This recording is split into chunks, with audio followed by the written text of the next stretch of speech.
Are you calculating average speed wrong? Common mistake is V average is equals to V1 plus V2 divide by 2. मतलब दो speeds का हम average ले लेते हैं. So this is not right. This is only true when acceleration is uniform. In general, average speed is equals to total distance traveled upon total time taken, or V average is equals to S1 plus S2 upon T1 plus T2. तो इसको हम एक example से समझते हैं. There is a car which travels distance S1 with speed V1 and travels a distance S2 with speed V2. ठीक है. तो अब हम एवरेज स्पीड कैसे कैलकुलेट करेंगे? कॉमन मिस्टेक क्या होता है? Average speed is equals to V1 plus V2 divide by 2. मतलब दो स्पीड्स का हमने एवरेज ले लिया. So this is not the right way to solve. So what is the correct way to solve?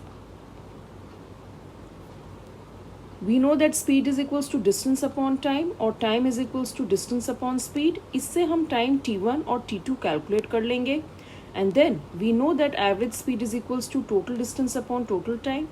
That is V average is equals to S1 plus S2 upon T1 plus T2. तो यहाँ पर हम S1, S2, T1, T2 सारे values हम substitute करेंगे. And finally solve करके the answer will come out to be 26.66 kilometers per hour. So this is the correct answer.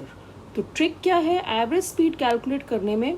You must calculate the time T1 and T2 and then find out the average speed.